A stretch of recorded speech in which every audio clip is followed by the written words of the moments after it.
Now is Wall Builders president, Victory News contributor Tim Barton. Welcome to Victory News, Tim.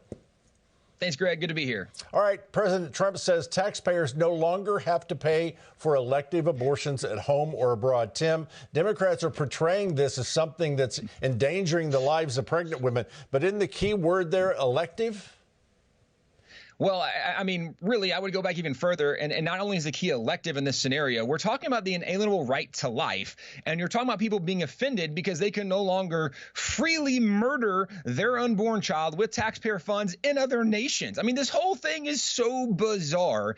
And yet this is the reality. I identified, I think Mike was the one that mentioned it just moments ago, that President Trump has shown to be the most pro-life president in any of our lifetimes, arguably in the history of our nation, because really Roe versus Wade, 1973 is what kind of brought this to the forefront even of politics, constitutional considerations. With that being said, it really is a ridiculous position that you have Democrats arguing for the murdering of unborn children in the midst of this. And those same Democrats, mind you, when President Trump is arguing that we should change the way that we interpret birthright citizenship, they're writing op-eds about unborn children and these immigrants' wounds should be considered Americans. Now, either they're unborn children or they're pieces of tissue or whatever else they're going to call them, clumps of cells. This is the inconsistency and hypocrisy that we see so often from the left, and it's great to see President Trump standing on this issue. That's a great point. Maybe it's, citizen tissue. Listen to newly appointed director of the CIA, John Ratcliffe, address his first action as leader of the intelligence agency. I had the opportunity on my first day to make public an assessment that actually took place in the Biden administration. The CIA has assessed that the most likely cause of this pandemic that has wrought so much devastation around the world was because of a lab-related incident in Wuhan. Do you think these kind of actions by the Trump administration will restore America's faith in the CIA and other government agencies?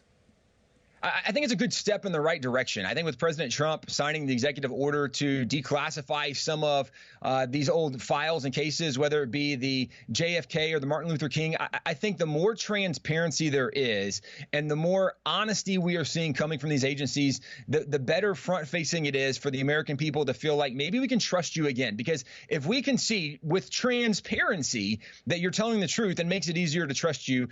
But there's such a history and legacy of dishonesty coming from so many of these institutions and agencies where they have felt like they are above the American people. They are beyond the reach of accountability.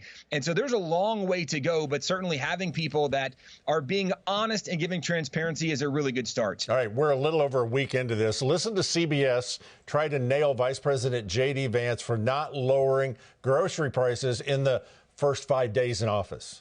Those things, when do consumers actually get to touch and feel a difference in their lives? Well, Margaret, how does bacon get to the grocery store? It comes on trucks that are fueled by diesel fuel. If the diesel's way too expensive, the bacon's going to become more expensive. How do we grow the bacon? Our farmers need energy to produce it. So if we lower energy prices, we are going to see lower prices for consumers, and that is what we're trying to fight for. Well, with all the great things that have happened in just 1 week, does it feel like the legacy media still wants to play gotcha, even when they end up looking rather, well, should I say foolish?